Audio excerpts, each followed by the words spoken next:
Everyone says the CEO is infertile and sickly, but after one night he gets her pregnant. Hi, my very, very beautiful and loyal family. Welcome home. Welcome back to Mr. Peter Stories.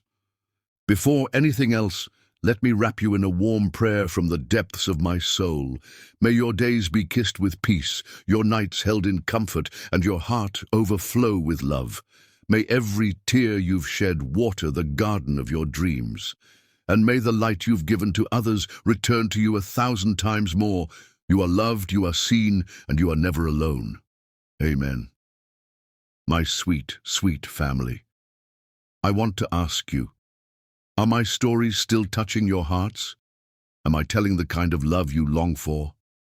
Your comments, your love, your words, they mean more to me than you'll ever know. Please don't forget to share how you feel. Your voice is my heartbeat. YouTube may try to push us down, but they can never break a family like ours. So if you feel the love in this video, please like, comment, and share it with someone who needs a little light today. And now, something so precious. God has blessed me with a beautiful granddaughter. When I held her in my arms, I felt heaven. She's soft, she's perfect, she's love in human form. But now I need your help. What should I name her? Give me the most beautiful name you can think of, something that carries the love we all share.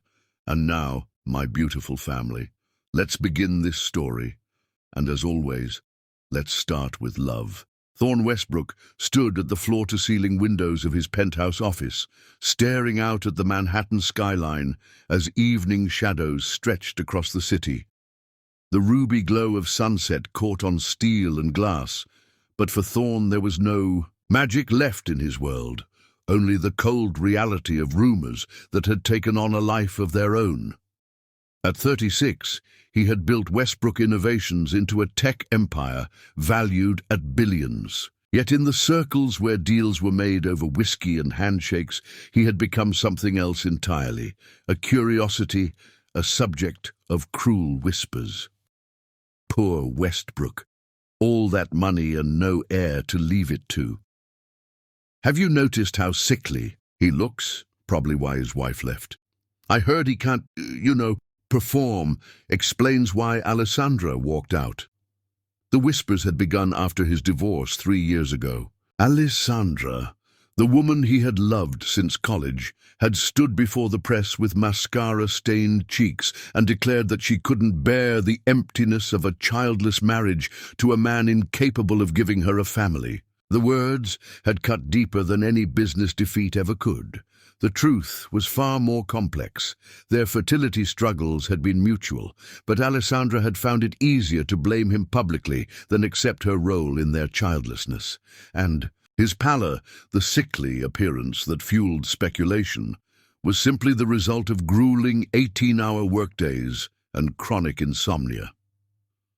A soft knock at the door interrupted his thoughts. "Mr. Westbrook, the board members are waiting in the conference room." His assistant's voice was gentle, almost pitying.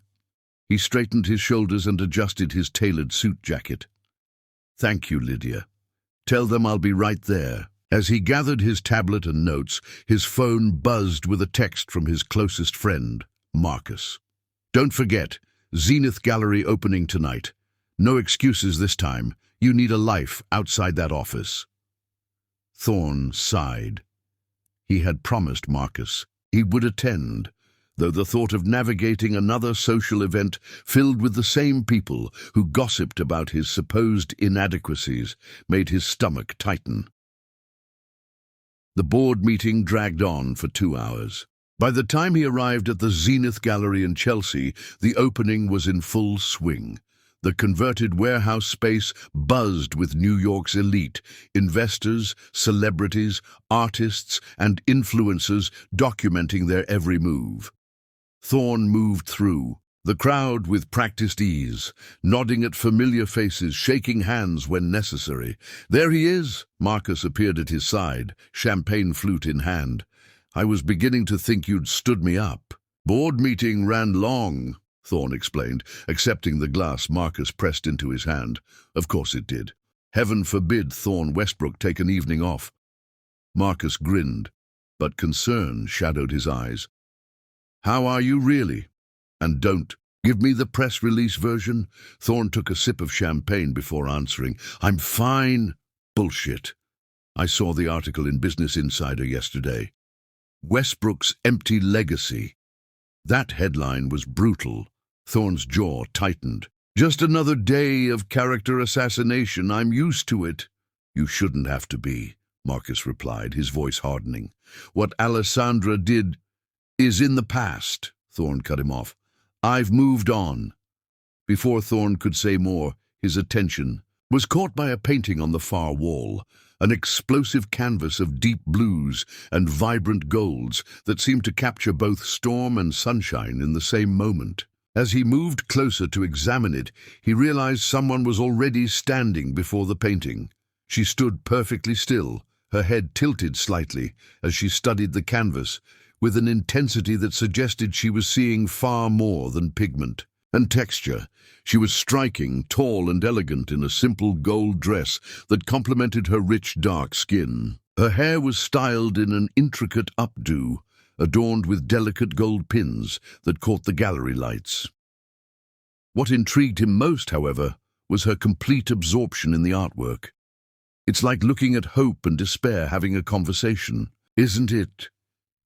The words left his mouth before he could reconsider the impulse to speak to her. She turned, surprised by the interruption, and Thorne found himself looking into the most expressive brown eyes he'd ever seen, deep and thoughtful, with flecks of amber catching the light. I was thinking it's more like watching someone fight their way back to themselves, she replied, her voice melodic with a slight accent he couldn't place. See how the gold is breaking through the darkness? It's about redemption. Her interpretation struck him with unexpected force. Redemption, he repeated softly. I hadn't considered that. She smiled then, and something shifted in the air between them. I'm Zephina Avery, she said, extending her hand. Thorne Westbrook. He took her hand, expecting the flicker of recognition that usually crossed people's faces when they heard his name. But Zephina simply nodded. Nice to meet you, Thorne. Are you an art collector or just here for the champagne? The casual question, free of agenda, caught him off guard and drew a genuine laugh from him, the first in longer than he could remember. A bit of both, I suppose, he admitted, though I'm finding the art more compelling than expected. This is Naledi Storm's work, Zephina said, gesturing to the painting. She's a genius at capturing emotional dichotomies. This whole series explores the theme of emerging from darkness. You know her work well. I should, Zephina replied with a small smile. I curated this exhibition. Thorne raised an eyebrow, impressed. I didn't realize I was speaking with the curator. Would it have changed what you said? There was a hint of challenge in her question. Not at all, but I might have asked for a more comprehensive tour. Her smile widened, revealing a small dimple in her right cheek. That could be arranged. She glanced at her wristwatch, though I should warn you that when I talk about art, I tend to lose track of time. I can't think of a better way to spend an evening, Thorne responded, surprising himself with his sincerity. For the next hour, Zephina guided him through the exhibition, her passion for each piece evident in the way she spoke, not with rehearsed descriptions, but with genuine enthusiasm for the stories behind each canvas. Thorne found himself captivated, not just by the artwork, but by Zephina herself. Her insights, her laugh, the graceful movements of her hands as she emphasized a point.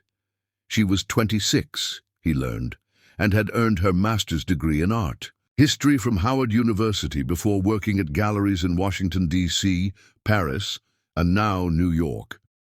She spoke 4 languages, had grown up in Botswana until age 12, and believed art was the most honest form of human expression.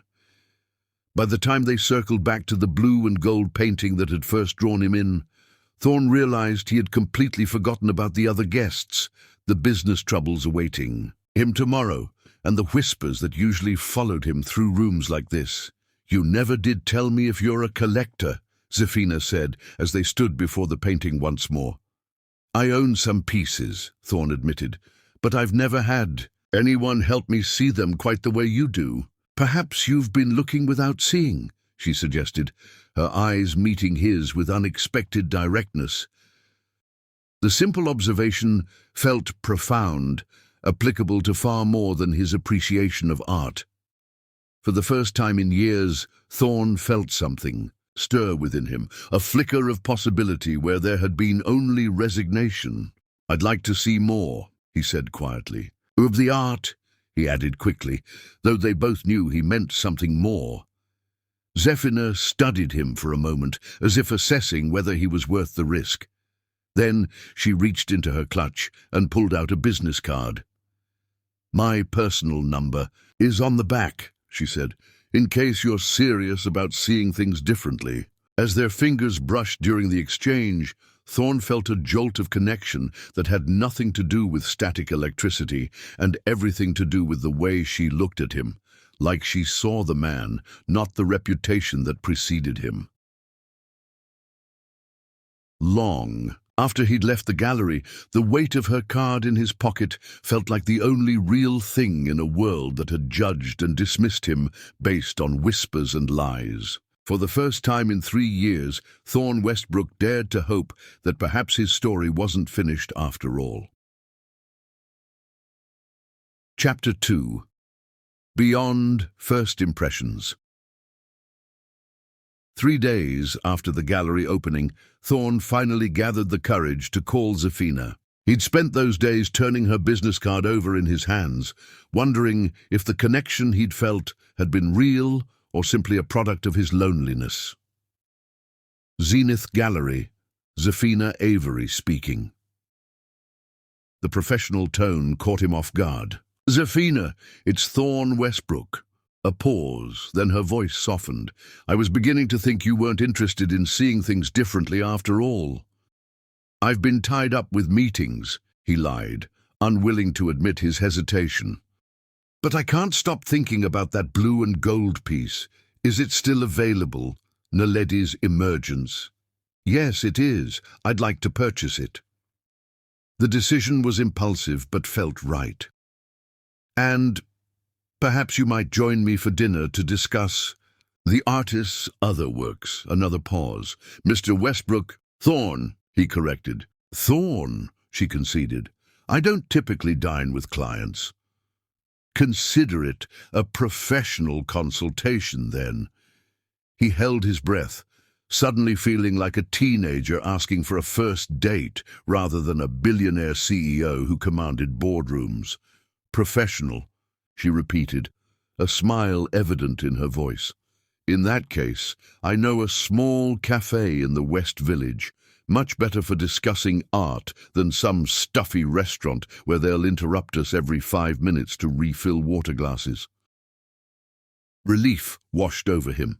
Just text me the address, tomorrow at 7? Perfect, she replied. And Thorn, leave the suit at home. The next evening, Thorn found himself at Violet's, a tiny cafe tucked between a bookstore and a vintage record shop. The space was warm and intimate, with mismatched furniture and walls covered in local artwork. Not a single person glanced his way when he entered. A refreshing change from the usual whispers and stares. Zefina was already seated in a corner booth, her hair loose around her shoulders in a cascade of tight coils, wearing a simple blue dress that made her skin glow in the candlelight. When she spotted him, her smile was genuine, and something inside Thorn's chest loosened.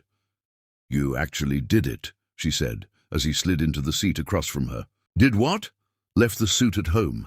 She gestured to his dark jeans and charcoal sweater. You look different. Is that a compliment or criticism? He asked, surprised by how much her opinion mattered. Just an observation. She sipped her tea. I wasn't sure if you owned anything besides bespoke suits. There's a lot you don't know about me, he said, then immediately regretted the defensive edge in his voice. But Zefina merely nodded. That's generally how first impressions work. Or second ones in our case. The waitress arrived to take their orders, and Zafina recommended the jollof rice with grilled fish. When the waitress left, an unexpected awkwardness settled between them. "So," Thorn began, reverting to familiar territory, "about Nalidi's other pieces." "Let's not," Zafina interrupted softly. "We both know this isn't really about art." Her directness caught him off guard. "Then what is it about?" "I think you have felt something at the gallery, something rare enough that you kept my card for 3 days before calling." She leaned forward slightly. "And I think you're used to people wanting things from you, so you're not sure what to do with someone who just wants to know who you are." Thorn stared at her, momentarily speechless. "Are you always this perceptive with strangers? My mother says it's both my gift and my curse." She tilted her head, studying him. "In Botswana, my grandmother was what villagers called a soul reader. Everyone was afraid she could see their secrets." A smile played at her lips. "Maybe I inherited a little of that. And what do you see when you look at me?" The question emerged before he could stop it. Vulnerable in a way Thorn rarely allowed himself to be. Zafina considered him for a long moment. "I see someone who's built walls so high, he's forgotten there's a view on the other side." Their food arrived, saving Thorn from having to respond. They ate in comfortable silence for a few minutes before he found his voice again. "Tell me about Botswana," he said, genuinely curious about her past. For the next 2 hours, they talked, without pause. Zafina told him about growing up in Gaborone until her mother, a professor of linguistics, accepted a position at Howard University when Zafina was 12. She described the culture shock of moving to America, her determination to keep her heritage alive through art and storytelling, and her dream of opening her own gallery someday. In turn, Thorn shared pieces of himself he rarely revealed.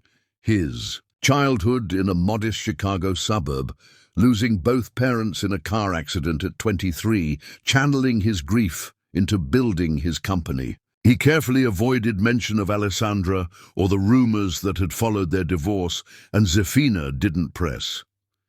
"It's getting late," she finally said, glancing at her watch. "Some of us have to open galleries in the morning." Outside, the night air was cool and clear. They stood awkwardly on the sidewalk, neither ready to say goodbye. "I'll have the painting delivered to your office tomorrow," Zafina said. "I'd rather pick it up myself," Thorn replied. "If that's all right," she smiled. "I'd like that." A sleek black Bentley pulled up to the curb, Thorn's driver right on cue. "Can I give you a ride home?" Zafina shook her head. "I'm just a few blocks away. Besides, it's a nice night for walking and thinking." "About what?" "About whether I should let you kiss me good night." Her boldness made him laugh, a genuine sound that surprised even him. "And what conclusion have you reached?" "That sometimes the only way to know if something's real is to test it." She stepped closer and tilted, her face up to his. The kiss was gentle, questioning at first, then deeper as Thorn's hand found the small of her back. When they parted, Zafina's eyes remained closed for a heartbeat longer, and Thorn knew she had felt it too, that undeniable current between them. "Good night, Thorn Westbrook," she whispered, stepping back. "Thanks for the consultation." He watched her walk away, feeling lighter than he had in years, until his phone buzzed with a notification. It was a reminder for tomorrow's business dinner with potential investors from Singapore. Attached was the briefing his assistant had prepared, which included a note. "These gentlemen have expressed concerns about stability of leadership based on recent rumors. Proceed with caution." Just like that, the weight returned to his shoulders. In Zafina's presence, he'd almost forgotten who he was supposed to be in the world's eyes, the sickly, sterile CEO whose legacy would die with him.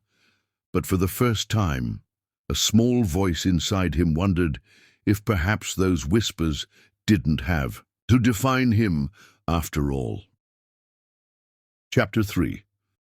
Walls of glass. Over the next few weeks, Thorn and Zafina developed a rhythm to their relationship that felt both exhilarating and oddly comfortable. They met at small cafes, hidden art galleries, and hole-in-the-wall restaurants where Thorn could shed his public persona.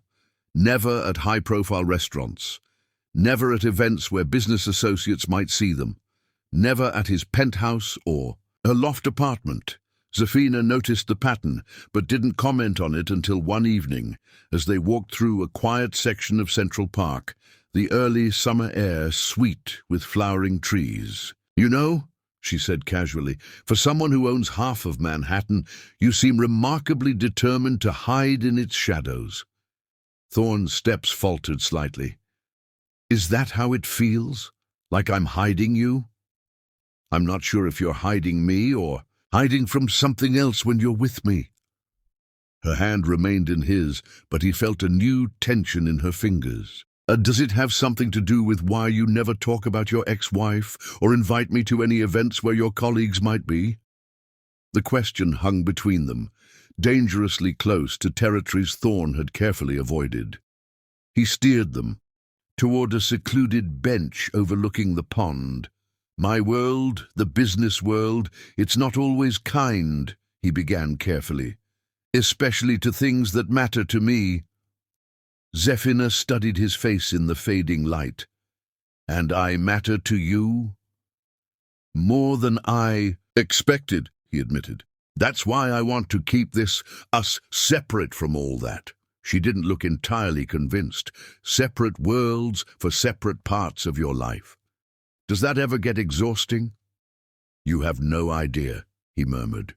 She squeezed his hand. "Then maybe it's time to let those walls down, at least with me." That night, they went to Thorn's penthouse for the first time. As the elevator climbed 60 floors, Zafina leaned against the glass wall, watching the city shrink beneath them.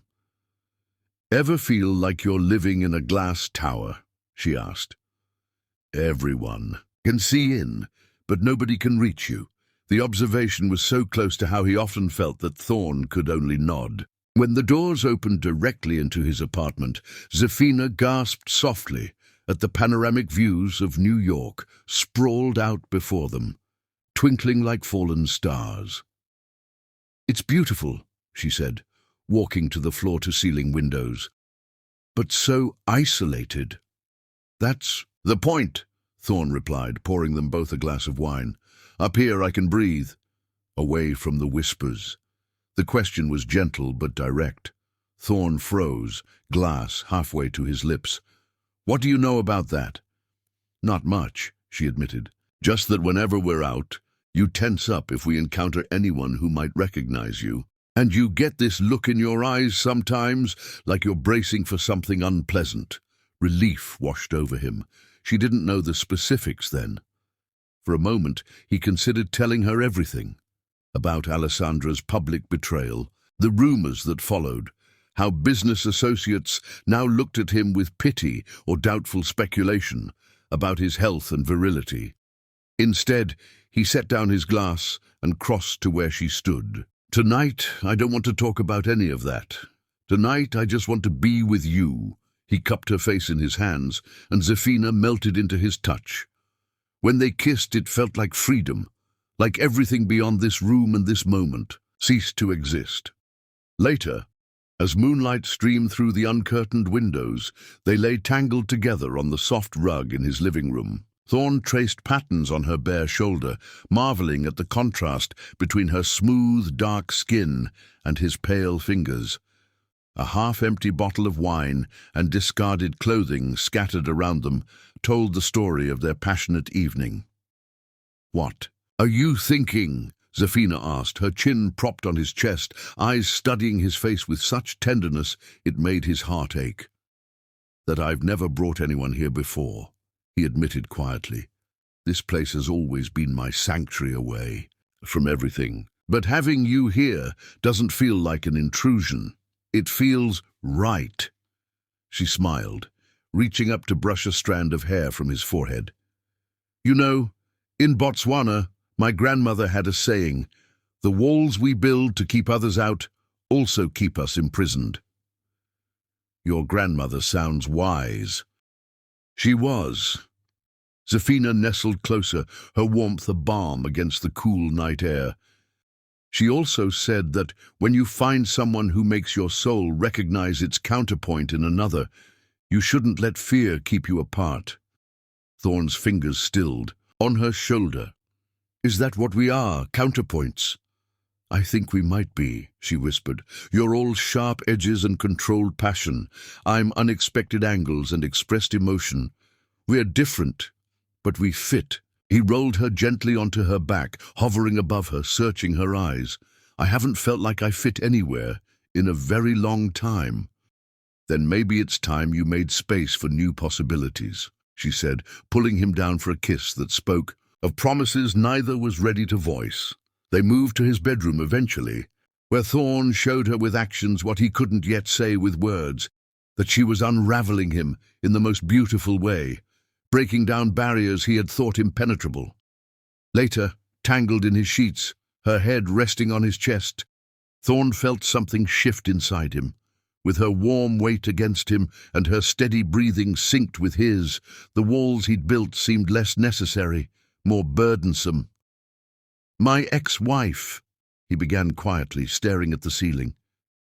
She left because we couldn't have children. Zafina remained still, but he felt her attention sharpen. She blamed me publicly, said I was the reason she'd never be a mother.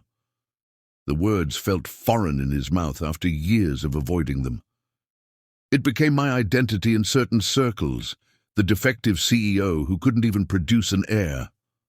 Zafina propped herself up on one elbow, her eyes finding his in the dim light. That's cruel. That's business, he corrected bitterly, or at least the business world I inhabit, where power is measured by legacy, and legacy means bloodline. She traced a finger along his jawline. Do you believe it? What she said about you? The question hit him like a physical blow. No one had ever asked him that before. They'd all simply accepted Alessandra's version or pretended not to hear the rumors out of politeness. I don't know, he admitted finally. We never did find out which one of us had the fertility issues. After she left, I didn't see the point in getting tested. It wouldn't change what people believed. Zafina laid her head back on his chest, her hand coming to rest over his heart. People believe all kinds of things. Doesn't make them true. Lafisher, simplicity of her statement washed over him like a balm. For years, he'd lived under the weight of whispers, never challenging them, allowing them to define him. With Zafina in his arms, those whispers suddenly seemed less powerful. When morning came, Thorn awoke to find Zafina sitting cross-legged on his bed, scrolling through her phone, her brow furrowed. Everything okay? He asked, voice rough with sleep. She looked up with an expression he couldn't decipher. I got curious and looked you up. She turned her phone toward him, revealing a business gossip site with an article titled Westbrook's Legacy Problem. Why Wall Street's most eligible bachelor remains childless. Thorn's stomach dropped. Zafina! You didn't tell me how bad. It was, she interrupted softly. These articles, they're everywhere. They talk about you like you're defective somehow. He sat up, suddenly feeling exposed in a way that had nothing to do with his physical nakedness. Now you understand why I wanted to keep you separate from all that. I didn't want those whispers touching us. Zafina set her phone aside and moved closer to him. But they already do, Thorn. They touch everything in your life because you've let them. Her eyes were fierce now, protective. These people writing these things, they've made you so afraid of failing that you've stopped trying to prove them wrong. Her words struck with unexpected accuracy. He had stopped trying. Stopped dating seriously, stopped considering a family, stopped fighting against the narrative Alessandra had created. What would you have me do? He asked, not expecting an answer. Live, she said simply, taking his face in her hands. Live like these whispers are just that, air without substance, and someday maybe they'll blow away on their own. As she kissed him, Thorn felt something crumble inside him, Not the wall he'd built exactly, but perhaps the first brick loosening in its foundation. For the first time in years, he wondered what might be possible if he stopped accepting other people's truths as his own.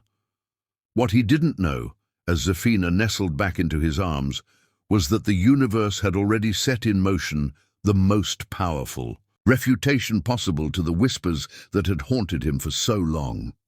Chapter 4. Trust Falls. The photo appeared in page 6 on a Tuesday morning. Thorn and Zafina leaving a small jazz club in Harlem, his hand possessively at the small of her back, her face turned up to his in laughter. The headline read, "Westbrook's new art project, trying to prove something." The accompanying article was brief but devastating, speculating whether the notoriously infertile tech mogul was attempting to reclaim his masculinity with a younger woman. It mentioned Zafina by name, describing her as an exotic art curator who seemed unaware of her boyfriend's medical issues. Thorn saw it first, alerted by a text from Marcus with a screenshot and a simple message, "They're vultures. Call me if you need to talk." His immediate instinct was to shield Zafina from it, but he knew that was impossible. If he had seen it, her colleagues at the gallery surely had as well. His stomach twisted with a familiar dread as he called her. "I was just about to call you," she answered, her voice strained. "You've seen it. My assistant practically threw it in my face this morning." She took a deep breath. "Thorn, what exactly am I dealing with here? Because being called exotic is the least concerning part of that article." He closed his eyes, pinching the bridge of his nose. "Can we talk about this in person? Tonight?" "No," she said firmly. "Now, I need to understand what's happening." The silence stretched between them, heavy with all the things he'd avoided telling her. "My office in an hour," he finally said. When Zafina arrived at Westbrook Tower, she was escorted directly to the top floor. Thorn's assistant Lydia gave her a look of mingled curiosity and sympathy before ushering her into the CEO's office. Thorn stood by the windows, hands in his pockets, looking every bit the powerful executive in his tailored navy suit, but his eyes, when he turned to face her, were tired and uncertain. "I should have told you everything from the beginning," he said without preamble. Zafina set her handbag down on his desk, her movements deliberate. "Yes, you should have. After Alessandra left, she gave interviews, said our marriage failed because I couldn't father children, that I was too proud to seek treatment." He walked to his desk, opened a drawer and pulled out a file. "The press ran with it. Financial analysts started questioning my health, suggesting I might have other medical problems that could affect my leadership. Investors got nervous." He handed her the file.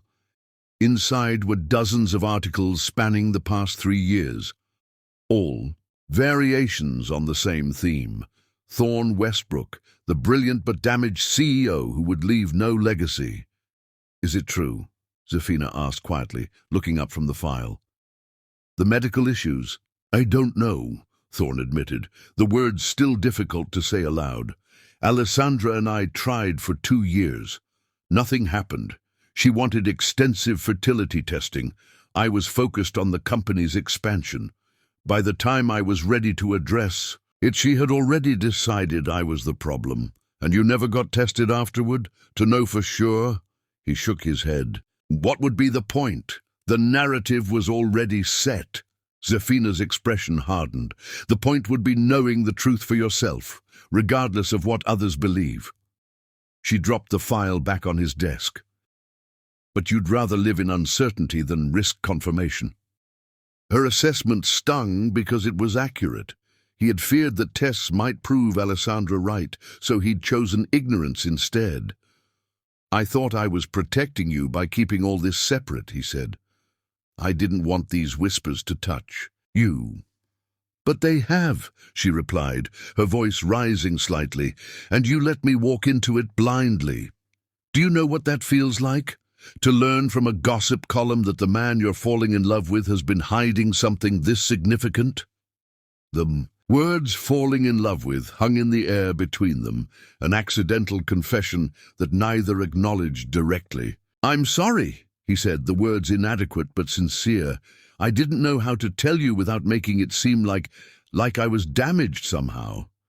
Zafina's expression softened slightly. "We're all damaged, Thorn. That's what makes us human." She crossed the room to him, taking his hands in hers. But relationships require trust. Not just in the good parts of each other, but in our capacity to handle the broken pieces too. He looked down at their joined hands, tan against pale. "Where does this leave us?" "That depends," she said. "Are you ready to stop hiding? Not just me from your world or your world from me, but yourself from the truth?" Thorn felt something shift inside him. The same loosening he'd felt the first night she had stayed in his penthouse, but stronger now, more definitive. "What would that look like?" he asked. "It starts with doctor's appointments," she said firmly. "Finding out what's really going on, medically speaking. No more living in fear of what might be true." The thought made his chest tighten with anxiety. But Zafina's steady gaze anchored him. "And then?" he prompted. "Then we stop pretending this relationship has to exist in shadows." She squeezed his hands. "I'm not asking to be paraded around at your business functions, but I'm not going to be your secret either." He nodded slowly, trying to imagine a life. Without the careful compartmentalization he'd constructed, it was terrifying, but also freeing. "I can't promise I'll get it right immediately," he warned. "I've spent 3 years building these walls." "I don't need immediate," Zafina replied. "I just need honest." She reached up, her palm warm against his cheek. The gentleness of her touch nearly undid him. "I'm not Alessandra," she said softly. "Whatever the truth is, I won't use it against you." Something broke open inside him then, not violently, but like ice cracking in spring, allowing what was frozen to flow again. He pulled her close, burying his face in her neck, breathing in her scent of jasmine and sandalwood. "I don't deserve you," he whispered. She pulled back, her eyes fierce. "Don't do that. Don't put me on a pedestal or yourself beneath it. We're both just people trying to figure this out." He kissed her then, pouring everything he couldn't yet say into the connection between them. When they parted, Zafina's eyes remained closed for a moment, her lips curved in a small smile. "For what it's worth," he said, finding his courage, "I'm falling in love with you too." Her eyes opened, bright with emotion. "Then trust me enough to let me fall with you, all the way, not just the parts you think are safe to show." As she left his office an hour later, Thorn made 2 calls. The first was to his assistant, instructing her to schedule appointments with the top fertility specialists in New York. The second was to cancel a business dinner so he could take Zafina to a restaurant they'd both wanted to try. Right in the heart of Manhattan, where anyone might see them. It was a small step, but as he hung up the phone, Thorn felt lighter than he had in years. For the first time, he was choosing truth over whispers, possibility over fear. And with Zafina by his side, even the unknown seemed less daunting than it had before. Chapter 5. Unexpected News. 6 weeks later, Zafina sat on the edge of her bathtub, staring at the small plastic stick in her hands with its unmistakable double lines. 3 identical tests lay on the counter, all bearing the same result: pregnant. Her hands trembled slightly as she set the 4th test beside the others. This wasn't possible. It couldn't be. And yet the evidence was undeniable. She and Thorn had been careful. Moreover, he had just completed his fertility testing last week, though they were still awaiting the final results. The preliminary findings had been inconclusive. Some potential issues, but nothing definitive. Now this. Zafina pressed her hands to her still flat abdomen, trying to process the reality growing inside her. She had always wanted children someday, but not like this. Not when she and Thorn were still finding their footing, not when his identity had been so wrapped up in his supposed infertility for years.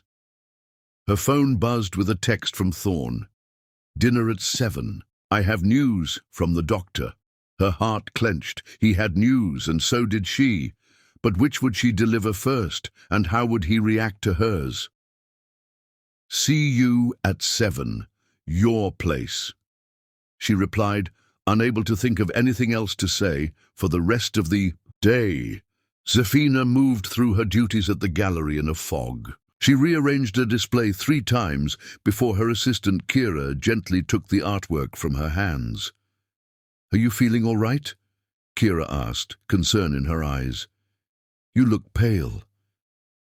"Just tired," Zafina lied, though in truth, the fatigue that had been dogging her for the past 2 weeks suddenly made perfect sense. By the time she arrived at Thorn's penthouse that evening, she had rehearsed a dozen different ways to tell him, each feeling more inadequate than the last. He greeted her with a kiss and a glass of her favorite wine, which she discreetly set aside untouched. If he noticed, he didn't comment, too animated by whatever news he carried. "The specialist called with my full results," he said, leading her to the sofa. "It's mixed news, but better than I feared." Zafina tried to focus, tried to be present for what was clearly an important moment for him. "Tell me," she encouraged, taking his hand. "I have a low sperm count and some motility issues," he explained. "The doctor said natural conception would be difficult but not impossible. With treatment and some lifestyle changes, my chances could improve significantly." He looked relieved, as if a burden had been partially lifted. "It's not the death sentence to fatherhood that Alessandra implied. It's just a challenge." Zafina felt tears spring to her eyes, emotional for reasons he couldn't yet understand. "Thorn, that's wonderful news," he nodded, squeezing her hand. "It means someday, if we wanted to, there could be options for us." The careful way he phrased it, the hypothetical future, the tentativeness, made her heart ache. Here he was, gently opening a door to possibilities, unaware that those possibilities had already manifested. "There's something I need to tell you," she said quietly. Something in her tone made his expression shift from joy to concern. "What is it? Are you all right?" She took a deep breath, looking into his eyes. "I'm pregnant." The words hung in the air between them. Thorn's face went completely blank, as if his mind couldn't process what she'd said. "That's not possible," he finally whispered. "The doctor just said, difficult but not impossible," she reminded him gently. "I took 4 tests today. They were all positive." He stood abruptly, pacing to the windows. His silhouette against the city lights looked suddenly fragile, his shoulders rigid with tension. "How long have you known?" he asked, his back still to her. "Just today. I've been feeling off for a couple of weeks, but I thought it was stress from the new exhibition." She stayed on the sofa, giving him space. "I wouldn't keep something like this from you, Thorn." He turned then, his face a complex map of emotions she couldn't fully decipher. "No, of course you wouldn't. I didn't mean—" He ran a hand through his hair. "I'm just trying to process this." "So am I," she admitted. "It's unexpected for both of us." "Unexpected," he repeated, a strangled laugh escaping him. "That might be the understatement of the century." Silence filled the room, heavy with unasked questions.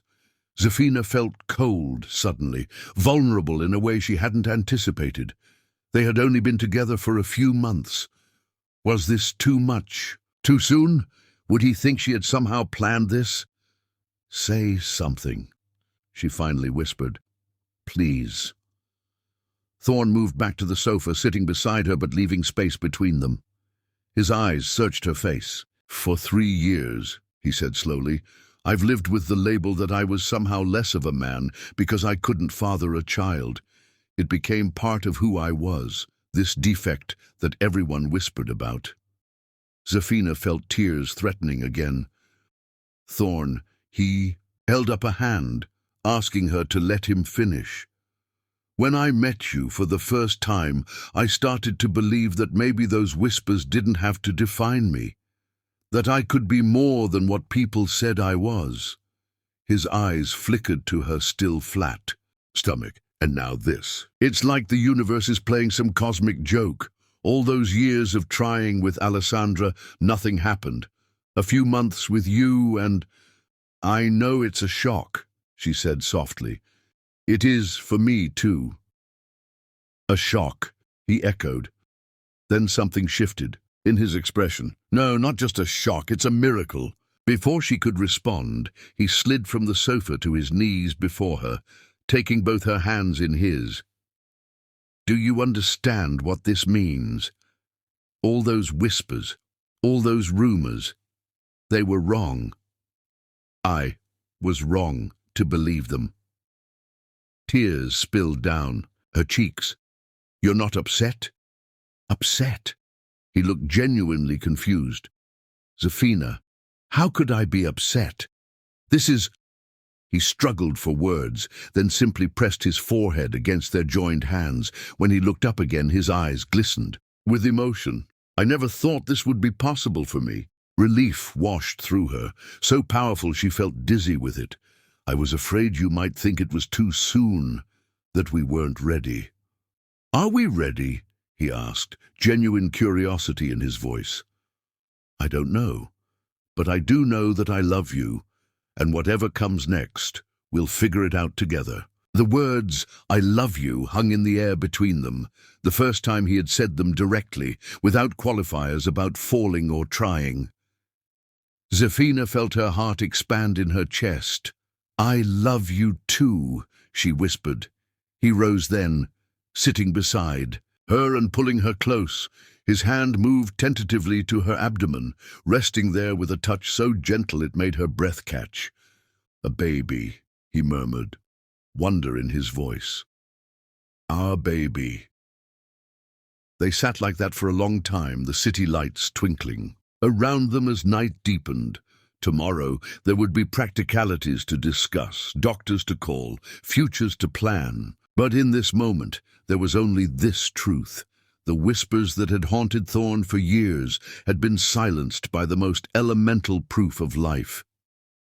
As darkness settled fully over Manhattan, Thorne led Zafina to the kitchen, where he insisted on cooking for her a simple pasta with fresh vegetables that he prepared with surprising skill.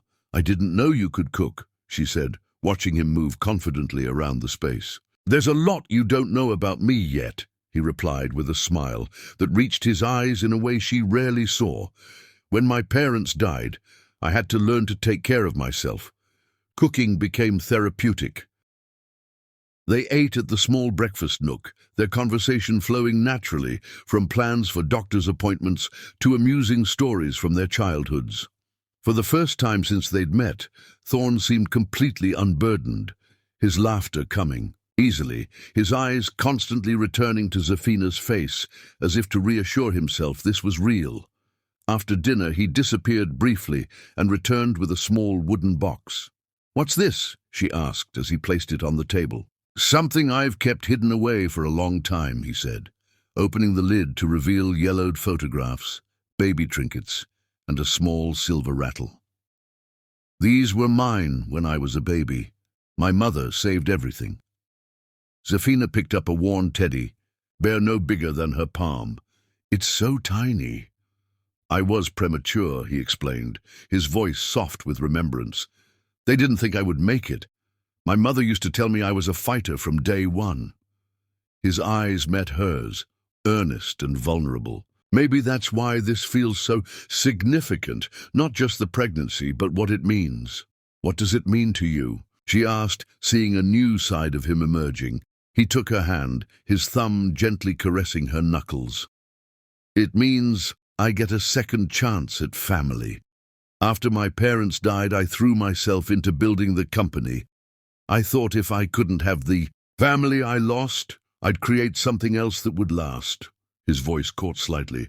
Then when Alessandra left and the rumors started, you began to believe you'd never have either. Zafina finished for him, understanding dawning. He nodded, lifting her hand to his lips. Until you. Until tonight.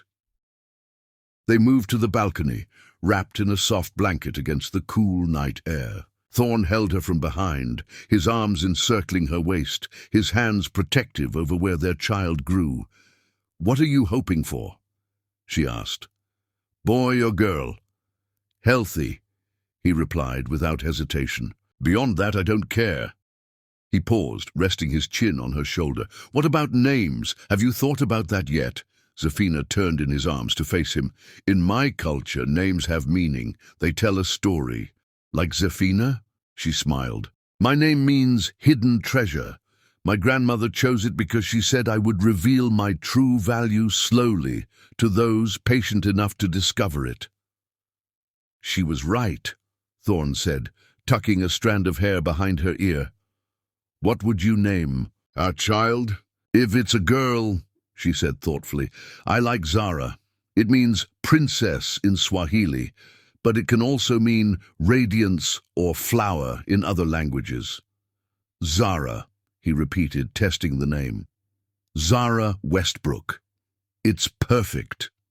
As they stood there under the stars, making plans and sharing dreams, Zafina felt a profound sense of rightness settle over her. Whatever came next, however the world might react to their news, they would face it together with the strongest possible evidence that sometimes the universe had better plans than anyone could have whispered. Chapter 6. The world finds out. "You sure about this?" Zafina asked, smoothing the front of her emerald gown. At 14 weeks pregnant, her body had begun to change in subtle ways, a delicate roundness to her previously flat stomach, a new fullness to her breasts, a luminous quality to her skin that no cosmetic could replicate. The custom gown, with its flowing silhouette and intricate golden embroidery along the neckline, had been designed to accentuate rather than hide these changes, celebrating the miracle growing within her. Thorn adjusted his bow tie in the mirror, his eyes meeting hers in the reflection. The softness in his gaze when he looked at her still made her breath catch, even after months together. "Absolutely sure. Unless you've changed your mind." She shook her head, the diamond earrings he'd given her that morning catching the light, like captured stars. "No, it's time."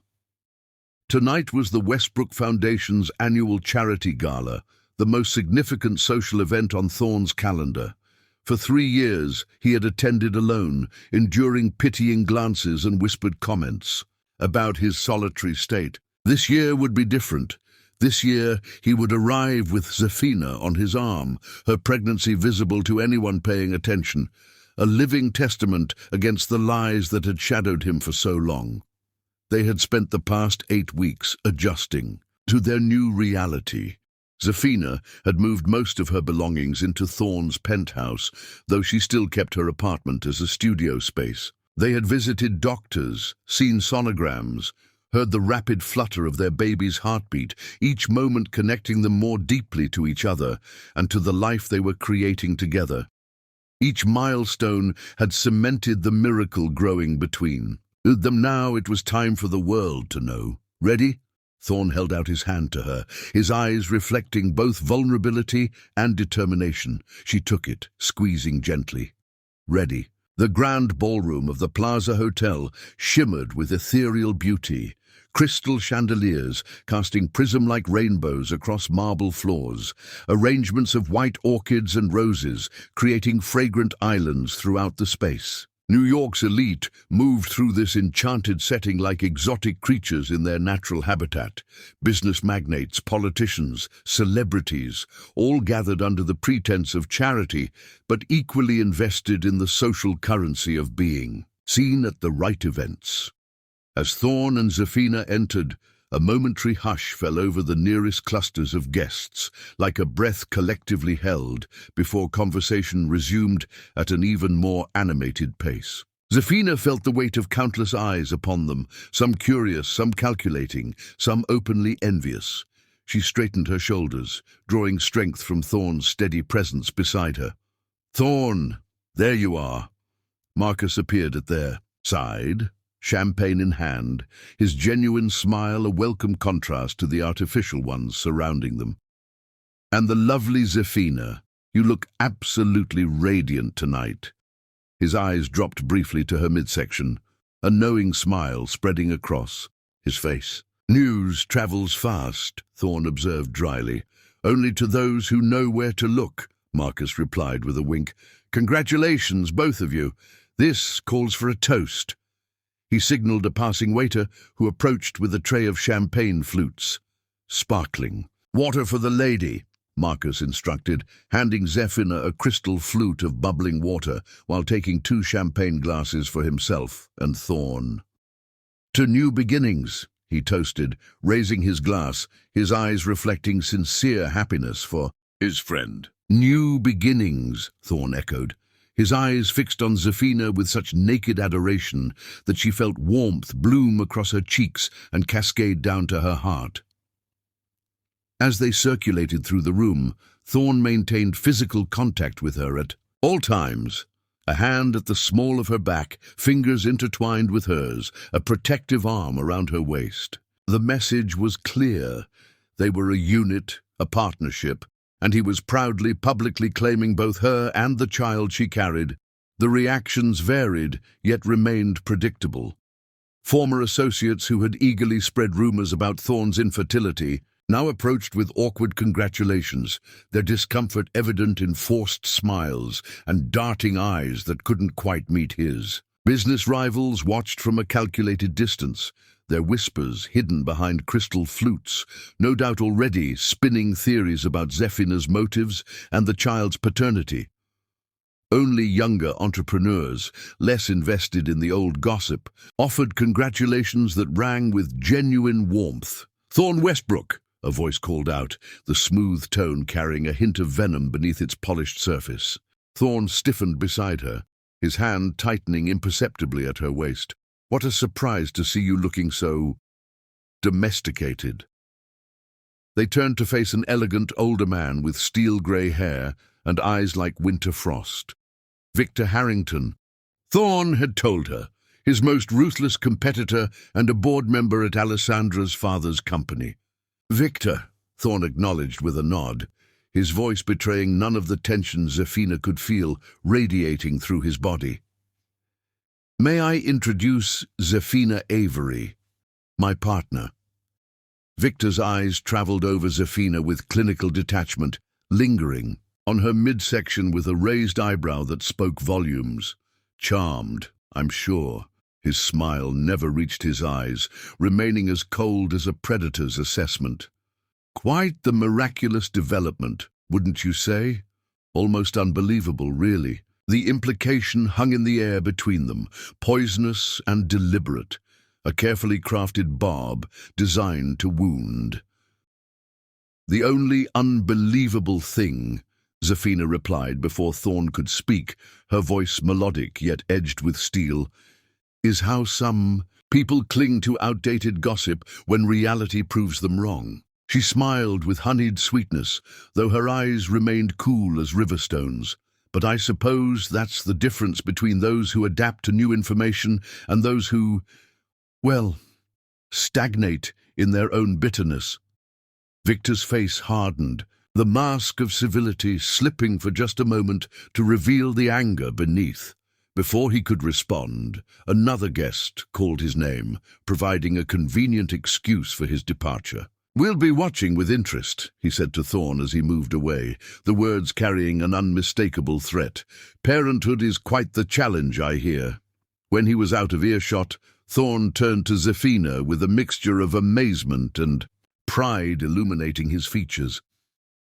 "That was necessary," she finished for him, her thumb gently stroking the back of his hand.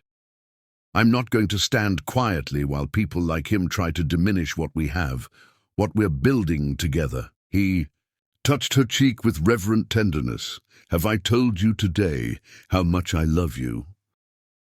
"Yes, but I wouldn't mind hearing it again," she replied, her smile reaching her eyes this time, warming them to amber in the chandelier light. As the evening progressed, Thorn was pulled away briefly for foundation business. leaving Zafina by the elaborate flower arrangements near the bar. She was admiring the delicate cascade of white orchids when she overheard two women nearby, their voices carrying just enough to reach her. She must be, half his age? Convenient timing, wouldn't you say? Absolutely. The way I heard it, Westbrook Innovations is planning to go public next year. Nothing secures investor confidence like a stable family image, if it's even his. She's probably slept with half of Manhattan to land a billionaire. Zafina's hand instinctively moved to her stomach, as if to shield her child from the poison of such words. Before she could decide whether to confront them or walk away, a third voice joined the conversation.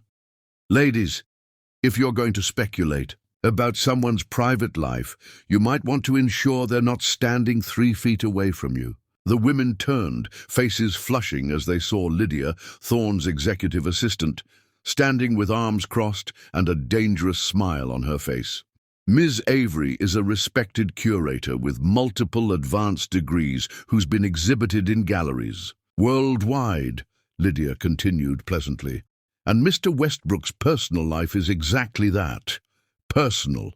Now, I believe the exit is that way, should you find yourselves suddenly remembering other engagements. The women retreated, muttering apologies. Lydia approached Zafina with a warm smile. Don't let them get to you, she said. They're just jealous. In the 3 years I've worked for Thorne, I've never seen him as happy as he's been these past few months. Thank you, Zafina replied, genuinely touched, for both the defense and the insight. Anytime. Besides, I'm looking forward to having a baby around the office. We could use a little more joy in that tower.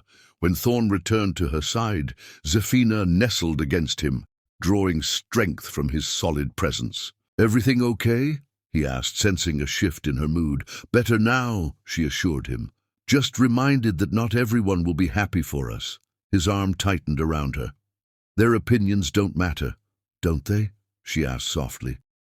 Tonight was about making a statement, about reclaiming your narrative. But the whispers won't stop just because we want them to. No, he agreed, but they'll lose their power.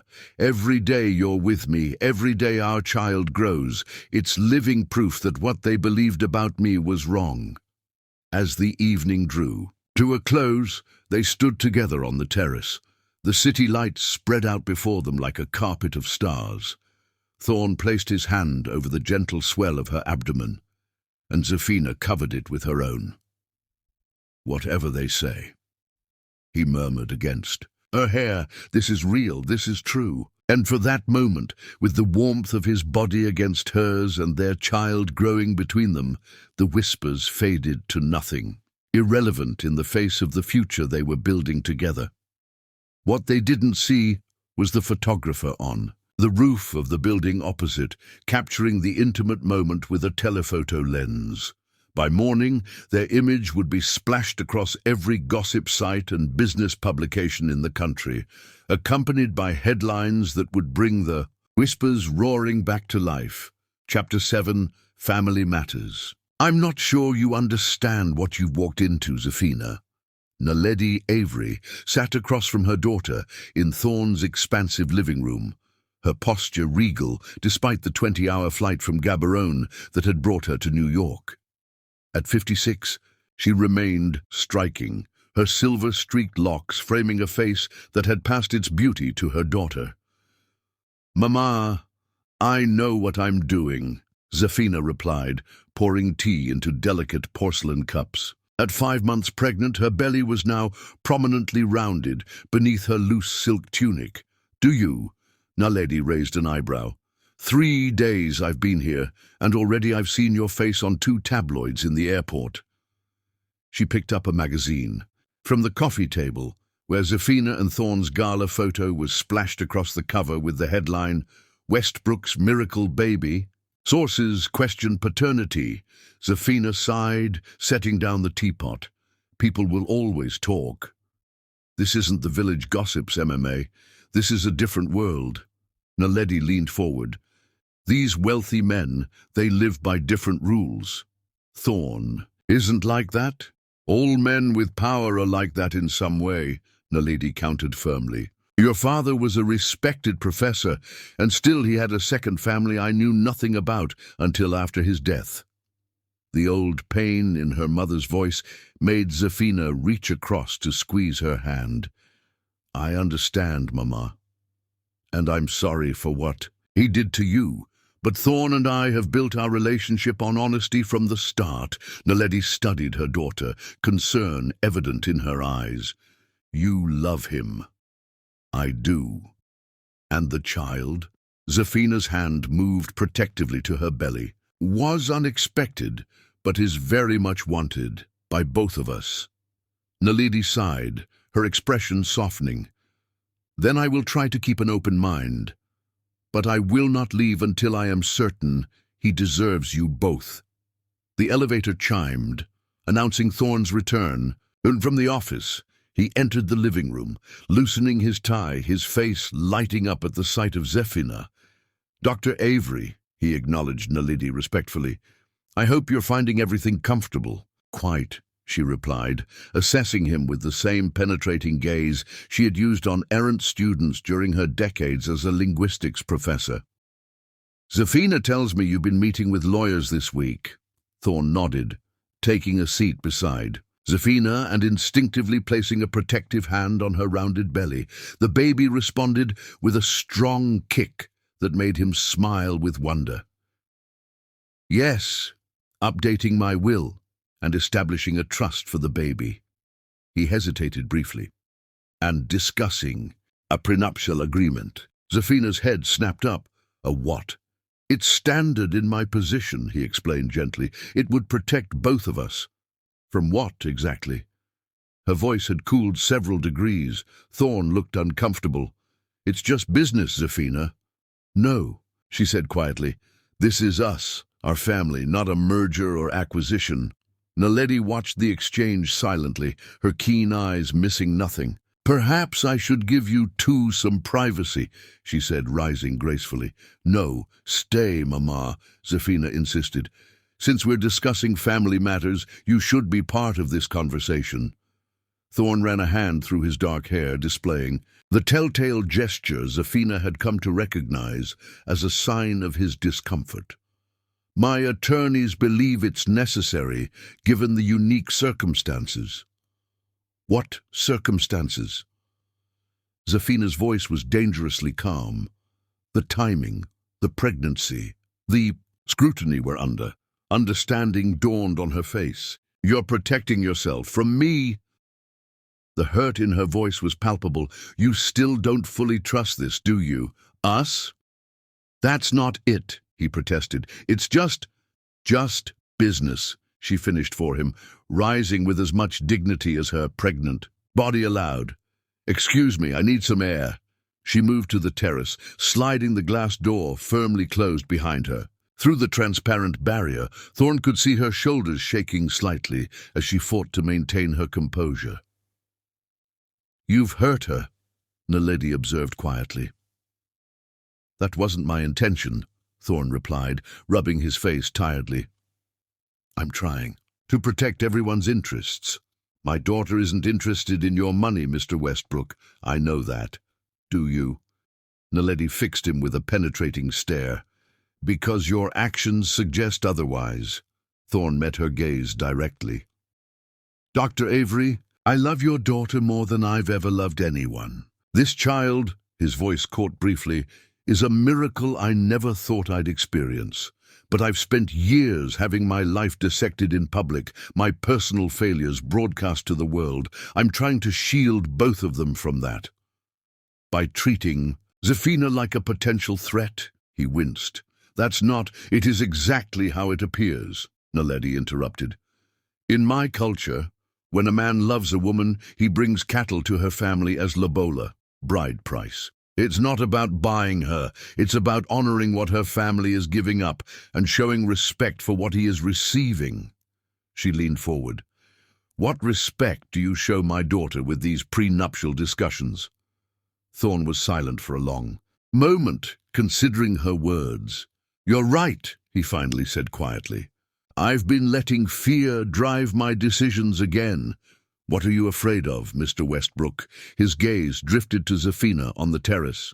Losing them, having this happiness taken away somehow. Naledi's expression softened slightly. And you think legal documents will prevent that?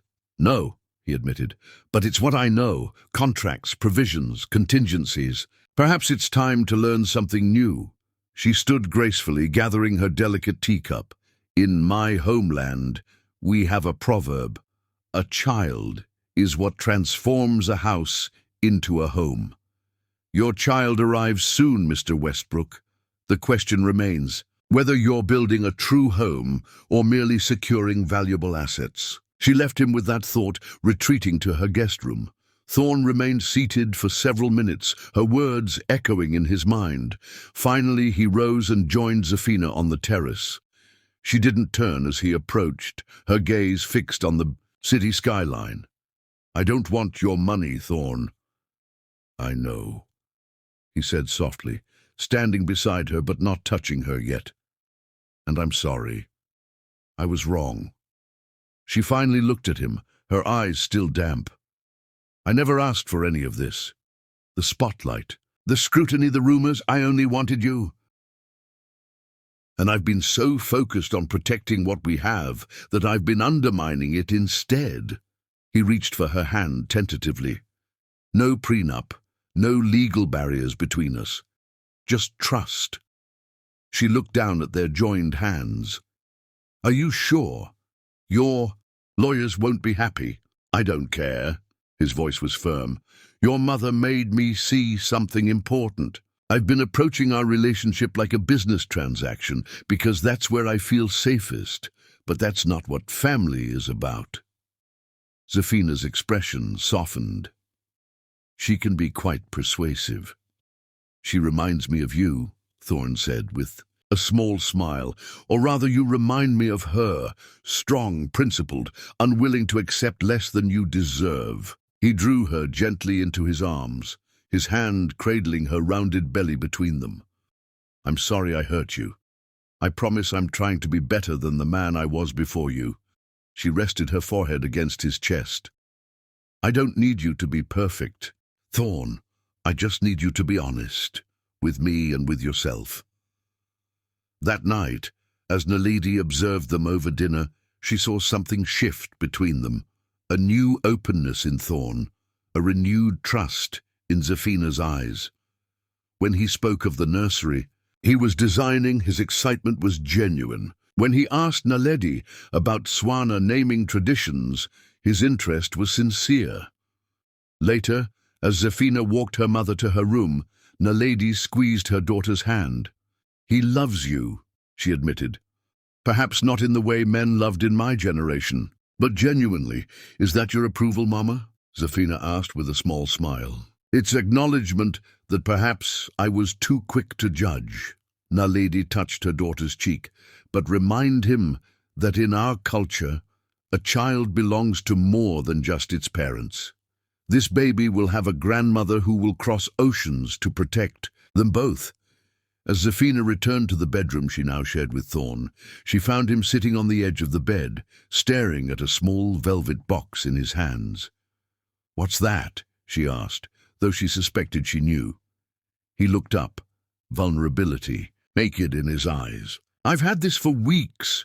I was waiting for the right moment, but I kept hesitating.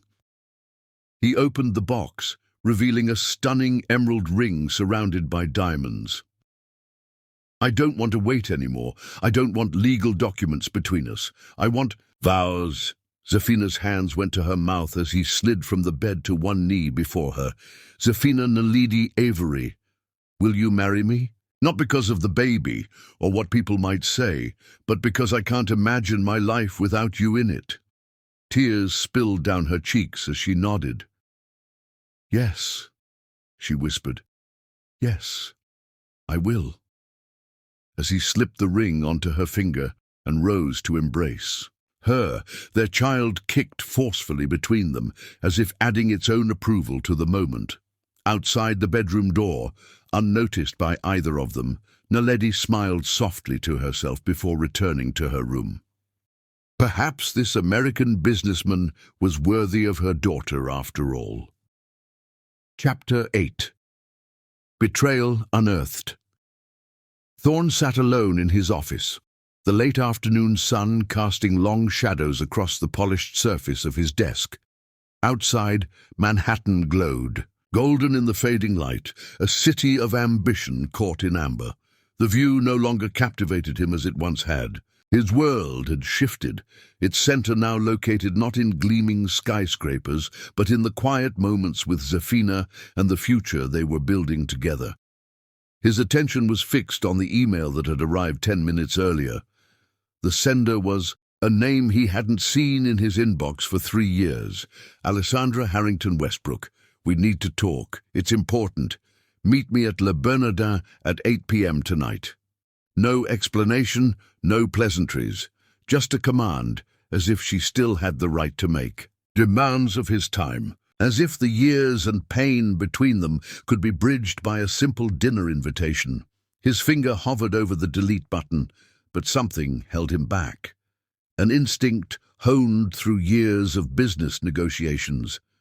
In 7 months of pregnancy, Zafina had experienced no complications, but last week's checkup had revealed slightly elevated blood pressure, enough for the doctor to recommend reduced stress and increased rest. The last thing she needed was to worry about his ex-wife suddenly reappearing like a ghost from a past they'd begun to exorcise, which was precisely why he needed to handle this himself, quickly and quietly, to protect the peace they'd found together. He texted Zafina that a business dinner would keep him late, hating the lie even as he typed it, but believing it necessary for her well-being. Then he confirmed the meeting with Alessandra, adding only, "I'll give you 30 minutes." Le Bernardin was busy as always, the hushed murmur of important conversations flowing beneath soft classical music. Alessandra had secured a private dining room in the back, where indiscretions and business deals alike could remain sheltered from curious eyes. When Thorne arrived, she was already seated, a glass of wine captured between her perfectly manicured fingers.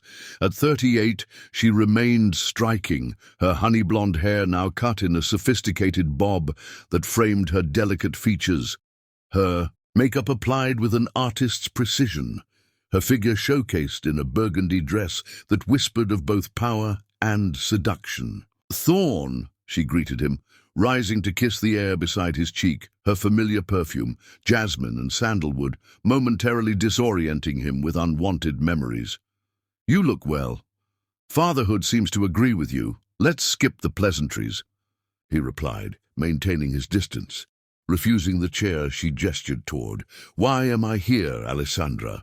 A flicker of annoyance crossed her face, quickly masked by the practiced smile she had perfected over years of corporate events. "At least sit down. I've ordered your usual scotch." Her voice carried that melodic quality that had once entranced him, now hollow to his ears. Reluctantly he took the seat, though he left the amber liquid untouched, a small act of defiance against her presumption. 30 minutes, Alessandra. That's all you get." Something flickered across her face, annoyance perhaps, or frustration that he was no longer susceptible to her carefully calculated charms. "Fine, I'll be direct. I've been seeing the stories about your situation." "My situation?" he repeated coolly, one eyebrow slightly raised. "The pregnancy," she clarified, taking a deliberate sip of wine. "Your young girlfriend. The timing is quite something, isn't it? Just when Westbrook Innovations is preparing to go public." Thorne's jaw tightened. "If you ask me here to discuss my personal life, this meeting is over." "I'm concerned about you, Thorne," she said, her voice softening to the tone she had always used when trying to manipulate him. "This girl, her name is Zafina," he interrupted. "My fiancée." "Fiancée," Alessandra echoed, something hard entering her eyes. "How convenient. Do you really think she loves you?" Or is it the billionaire and the security for her child that she loves? You don't know her, Thorne said evenly, and you certainly don't know anything about our relationship. I know that men like you are targets, she replied, especially when they're vulnerable. And you, Thorne, you've always been vulnerable to women who make you feel whole. The implicit dig at his fertility issues made his blood boil, but he kept his expression neutral. Was there an actual purpose to this meeting, Alessandra? Or did you just want to insult my fiancé and question my judgment? She leaned forward, dropping her voice. I'm trying to protect you. Have you considered that this child might not be yours? That perhaps she got pregnant deliberately to trap you? Thorne stood abruptly. This conversation is over. Wait, Alessandra said quickly, reaching for his arm. There's something else, something I need to tell you. Against his better judgment, Thorne paused. What? She took a deep breath, suddenly looking uncertain. It's about our fertility issues. The real reason we couldn't conceive. A cold feeling settled in Thorne's stomach. Go on. It wasn't you, she said quietly, her gaze finally dropping to the tablecloth. It was me. The words hung in the air between them, simple yet devastating. In their implications, the restaurant's ambient sounds seemed to fade away, leaving only the thunderous beating of Thorne's heart in his ears. What are you saying? He asked, his voice barely audible, a tremor betraying the storm of emotions beneath his carefully controlled. Exterior. I had endometriosis, severe. She traced the rim of her wineglass with one manicured finger, still not meeting his eyes. The doctors told me after our second round of treatments that natural conception would be nearly impossible for me. She paused, finally looking up. I never told you. Thorne felt as if the floor had dropped out from beneath him, years of self-doubt and pain crystallizing into this moment of terrible clarity.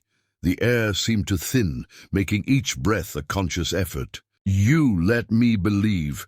His voice broke, emotion finally fracturing his composure. You let the entire world believe it was my fault. I was protecting myself, she defended, a flash of the old Alessandra, calculating, self-preserving, showing. Through the veneer of contrition. My father's company was going through that big expansion. Being seen as barren would have undermined everything, the traditional family image we were cultivating for investors, my position on the board. So you destroyed my reputation instead. Thorne's voice was deadly quiet, each word weighted with the accumulated pain of years spent believing himself fundamentally flawed. You stood in front of journalists and called me defective. You let me spend 3 years thinking there was something fundamentally wrong with me. I did what I had to do, she replied, a hint of defiance returning to her voice like an old, familiar melody. Her shoulders straightened almost imperceptibly, armor sliding back into place. And clearly, it wasn't that damaging to you. You're about to have a child, aren't you? Your company is thriving. In the end, perhaps I did you a favor. The casual dismissal of his pain ignited something primal in Thorne's chest, a white-hot ember of rage he thought long extinguished. His hands trembled beneath the table, not with weakness but with the effort of restraint. Do you have any idea, he began, each word carefully measured despite the tempest within, what those rumors did to me? How they followed me like shadows, darkening every triumph, every milestone? How they made me question my worth, not just as a man, but as a human being deserving of love? Oh, please, Alessandra scoffed, waving her hand dismissively, the diamond tennis bracelet on her wrist catching the light. You've always been so dramatic. It was business, Thorne. I needed a clean break with public sympathy on my side. It was our marriage, he countered, leaning forward, his voice dropping to an intensity that made her instinctively pull back. It was the sacred trust between two people who had once promised to protect each other. It was my life you were methodically destroying piece by piece. She shrugged elegantly, the movement fluid and practiced like everything else about her. We all do what we must to survive in this world. Thorn stared at her, truly seeing her for perhaps the first time. The beautiful face he had once traced, with reverent fingertips, now seemed hollow, a perfect facade with nothing of substance behind it. The eyes he had once drowned in now appeared cold and calculating, assessing him as one might appraise property or evaluate a business risk. "Why tell me now?" he asked, the question hanging between them like delicate crystal. "After all this time, after all this damage, why this moment of truth? A flicker of something, guilt, perhaps, or simply pragmatic calculation, crossed her face before she composed herself into elegant nonchalance. "I'm getting remarried.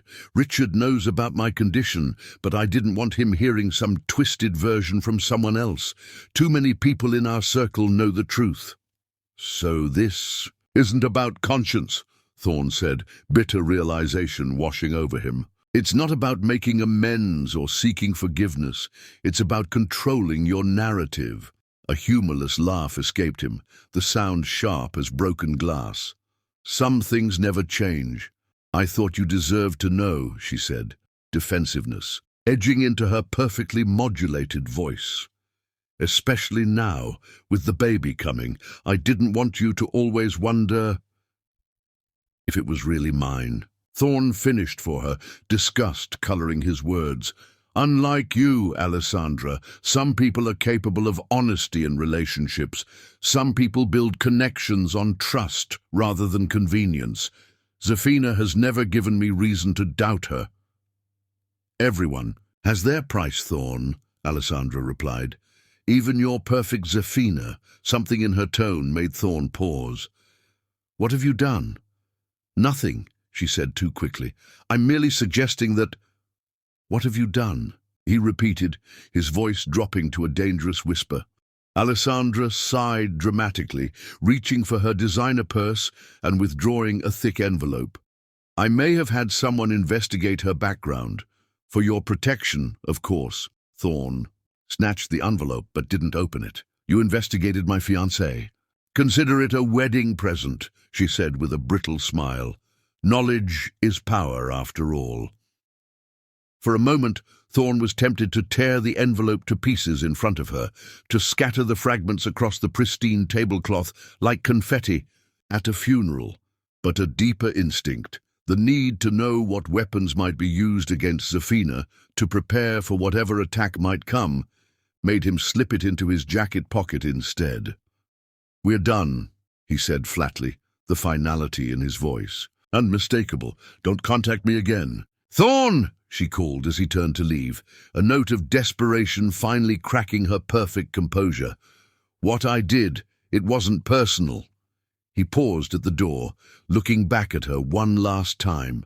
The woman who had once been the center of his world now seemed small somehow, diminished by her own machinations. "That's what makes it unforgivable, Alessandra," he said softly, not with anger, but with the quiet certainty of a man who had finally found his truth. "It should have been personal. We were husband and wife, bound by promises meant to transcend business and ambition. But to you, I was just another asset in your portfolio, something to leverage when useful, something to discard when damaged." He walked out of the restaurant into the cool Manhattan night. A heaviness settled in his chest, like ancient sediment finally brought to the surface. For 3 years, he had lived with the weight of whispers created by Alessandra's calculated lie. Now learning the truth brought no satisfaction, only renewed grief for the years lost to self-doubt and a profound gratitude for the woman waiting at home, whose love had begun to heal what Alessandra's betrayal had broken. The city lights blurred around him as he made his way to the waiting car, each step carrying him further from his past and closer to the future he was building with Zafina. What he didn't see was the man sitting at the bar, discreetly sliding his phone back into his pocket, the recording of their entire conversation now safely stored for future use.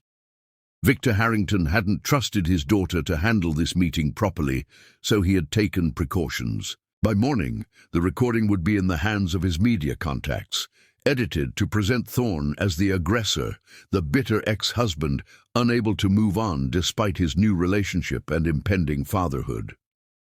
The whispers, it seemed, were not done with Thorne Westbrook yet. Like shadows at dusk, they would stretch and distort, reaching for him even as he walked toward the light. Chapter 9. New Beginnings. The recording hit the internet on a Tuesday morning. "It wasn't you," Alessandra's voice crystal clear. "It was me." "You let me believe," Thorne's voice breaking. "You let the entire world believe it was my fault." The unedited conversation had been leaked to every major business publication and gossip site. Alessandra's confession about her fertility issues and her deliberate campaign to blame Thorne spread like wildfire across social media. By noon, it was trending nationally. Thorne had been in the middle of a crucial board meeting when his phone began buzzing incessantly. After the fifth consecutive call from Marcus, he had excused himself, only to find his world once again turned upside down. "It's everywhere," Marcus told him. "Every word, Thorne. How did this happen?" "Victor," Thorne realized immediately. "He must have recorded us." Well, his plan backfired spectacularly. Alessandra sounds like a sociopath, and public opinion is swinging hard in your favor. But Thorne wasn't thinking about public opinion. He was thinking about Zephina, 7 months pregnant and under doctor's orders to avoid stress. She would see this. There was no way to shield her from it. He rushed home to find her sitting on the sofa, her tablet in her lap, tears streaming down her face as she listened to the recording. "Zephina," he said gently, settling beside her and taking the tablet. "Away! You shouldn't be listening to this. Why didn't you tell me you were meeting her?" Her voice was hurt, confused. "I thought I was protecting you," he admitted. "The doctor said to keep your stress levels down, and I didn't want you worrying about Alessandra suddenly reappearing. So you lied to me instead." She wiped her eyes. After everything we've talked about regarding trust, Thorne felt shame wash over him. "You're right. I should have told you." "Yes, you should have." Her hand moved to her belly where their daughter had been particularly active today. "What was in the envelope she gave you? I heard her mention it." Thorne hesitated.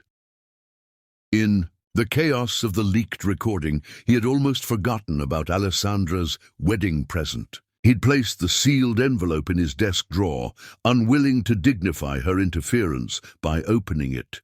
"She claimed to have investigated your background." Zephina's eyes widened. "And you didn't think that was worth mentioning?" "I didn't open it," he assured her quickly. "I don't care what's in it." "But I do." Her voice was firm. "If someone is digging into my past, I have a right to know what they found." Reluctantly, Thorne retrieved the envelope from his study. They sat together as he opened it, revealing several typed pages with photographs attached. The investigation was thorough, but ultimately mundane. Zephina's student loan debt from graduate school, her brief relationship with a fellow curator, who now headed a major gallery in Paris, financial struggles her mother had faced after her father's death, a distant cousin with a minor criminal record. "This is the best she could find?" Zephina asked, incredulous. "Normal life challenges."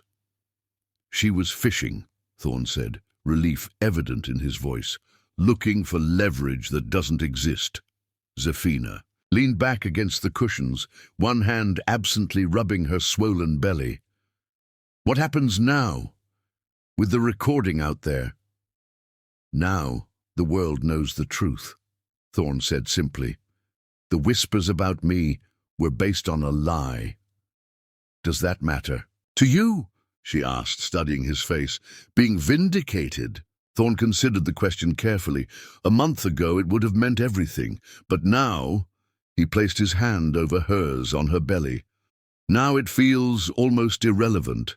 The only opinion that matters to me is yours, and our daughter's someday. Zafina's expression softened. I'm still angry you didn't tell me about meeting Alessandra. I know, he acknowledged. It was a mistake, one I won't repeat. Good, she said firmly, because we're partners, Thorn, in everything. She shifted, uncomfortably, wincing slightly. Are you okay? He asked, immediately concerned. Just Braxton Hicks contractions. The doctor said they're normal. She tried to smile reassuringly, but another wince betrayed her discomfort. I'm calling Dr. Reynolds, Thorn decided, reaching for his phone. This doesn't seem normal. 20 minutes later, they were in his car, speeding toward the hospital. The contractions had intensified, coming at regular intervals that alarmed both of them. It's too early, Zafina whispered, fear evident in her voice. She's not due for another 8 weeks. Thorn gripped the steering wheel, forcing his voice to remain calm. Everything will be fine. Dr. Reynolds is meeting us there. In the hospital, events moved with dizzying speed. Preeclampsia, the doctors explained, dangerously high blood pressure. They needed to deliver the baby now to protect both mother and child. As they prepared Zafina for an emergency C-section, Thorn's phone buzzed with a notification. The Singapore investors were waiting for their final meeting before committing to the public offering. Hundreds of millions of dollars hung in the balance. His CFO was calling, desperate for instructions. Thorn silenced his phone without a second thought. Mr. Westbrook? A nurse approached. We're ready for you.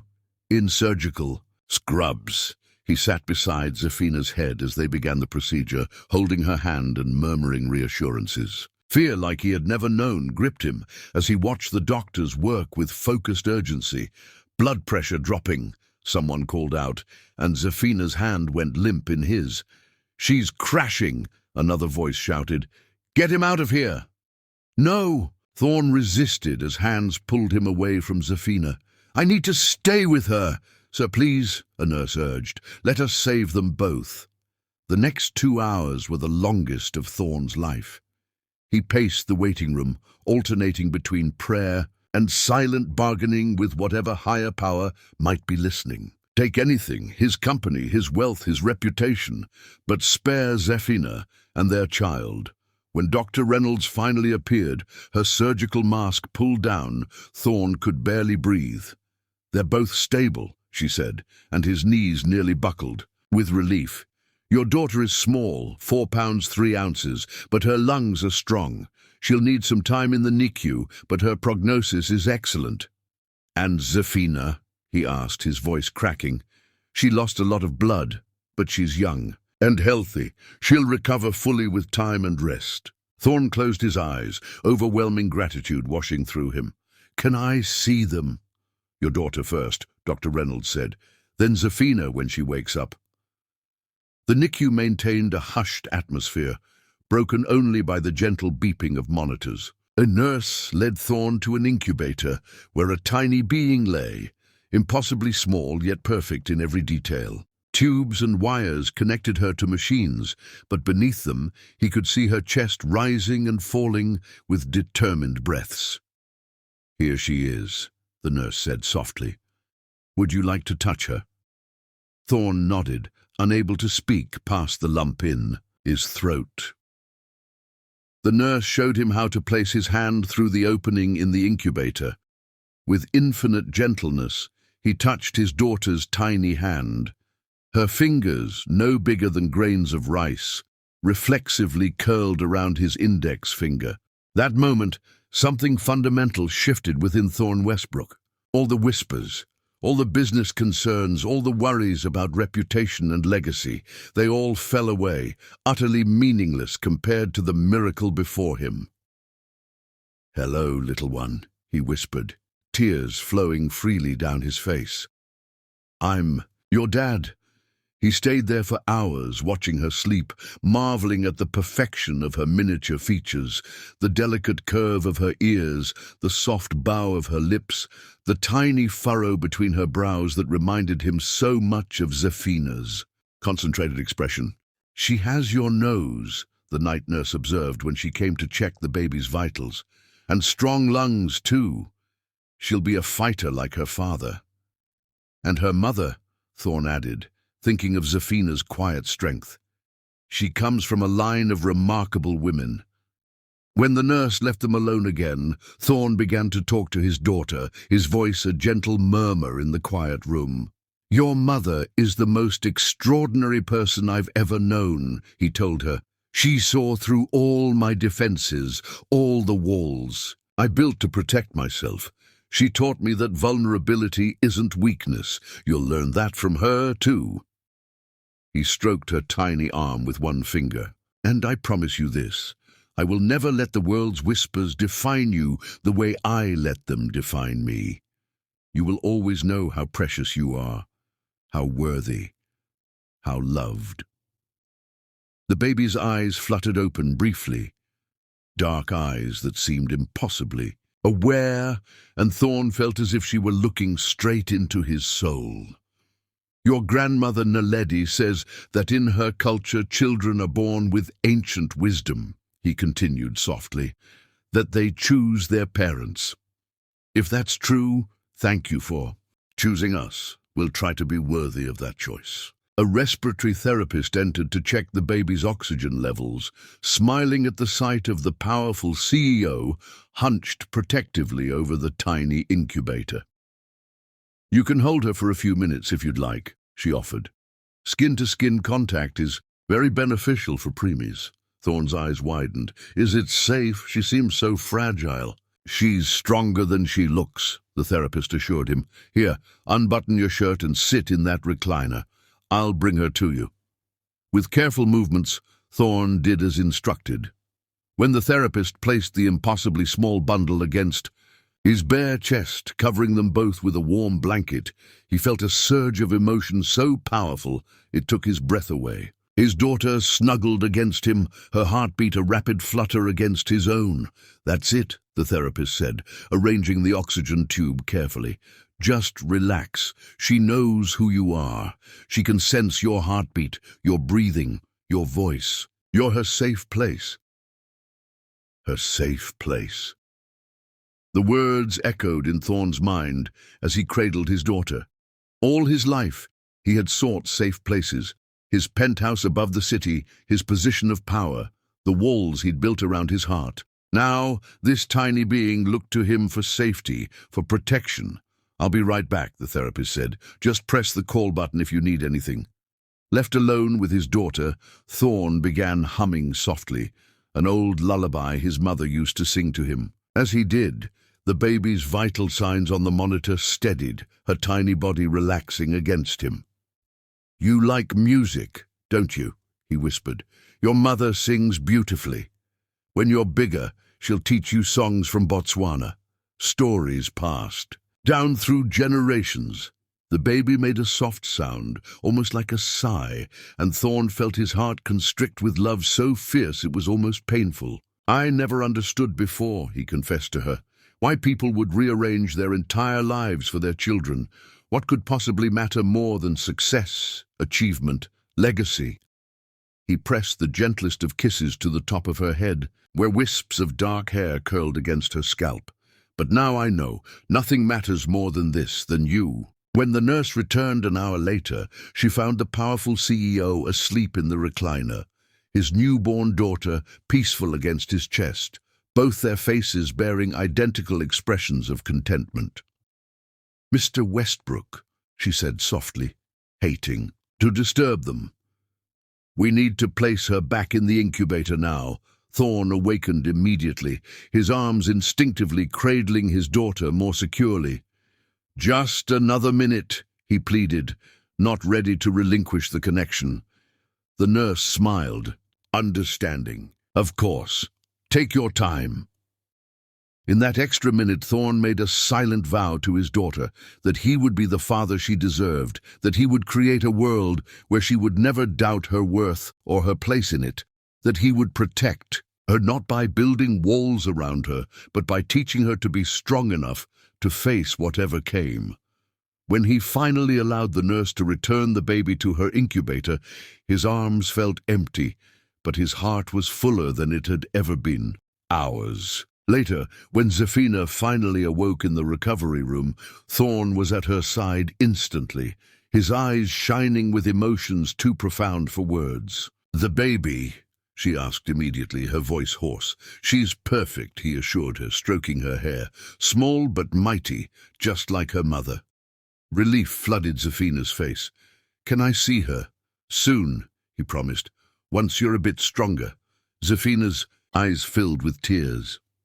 "I was so scared, Thorn." "So was I," he admitted, bringing her hand to his lips. "I've never been more terrified in my life." "The investors," she remembered suddenly. "Your meeting doesn't matter," he interrupted, firmly.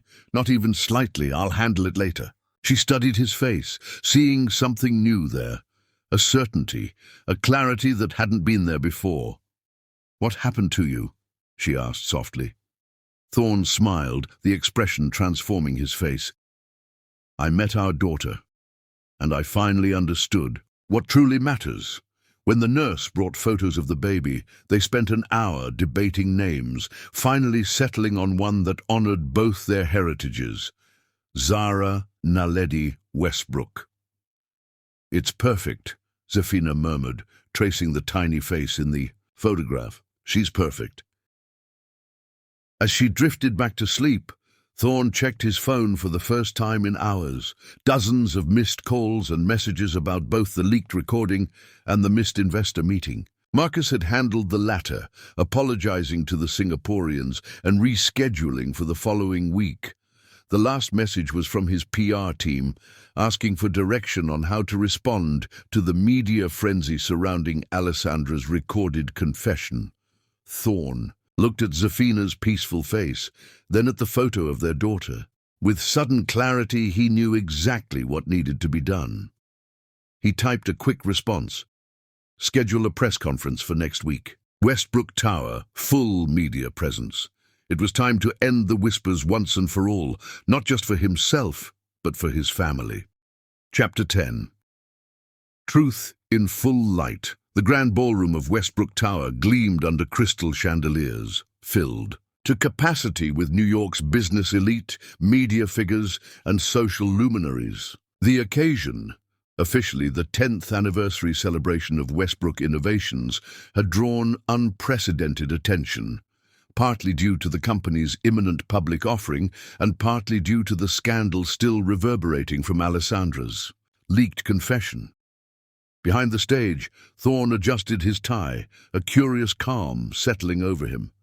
2 weeks had passed since Zara's birth.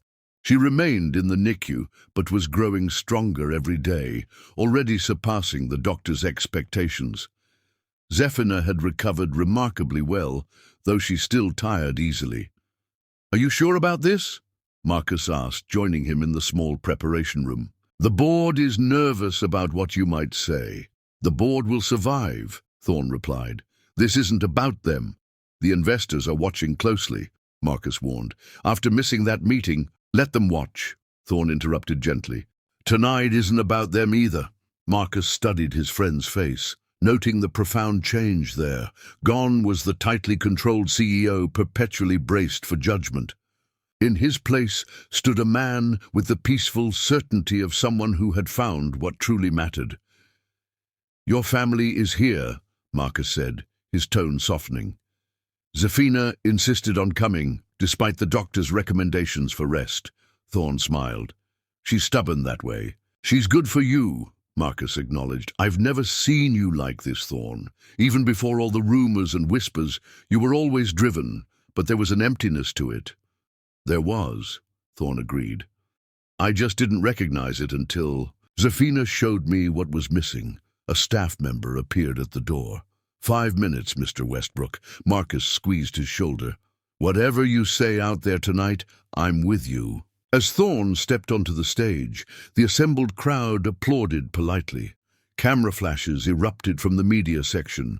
He spotted familiar faces throughout the room, business rivals who had gleefully spread rumors about his health and virility, board members who had questioned his personal stability, investors who had deemed him a risky prospect due to his lack of traditional family values. But his eyes sought only one face. Zafina sat at the front table, resplendent in a deep blue gown designed to accommodate her post-pregnancy body. Her mother sat beside her, regal and watchful. As their eyes met, Zafina smiled, and Thorn felt his heart expand in his chest. "Thank you all for coming tonight," he began, his voice steady and clear over the microphone. "Officially, we're here to celebrate a decade of innovation and growth at Westbrook.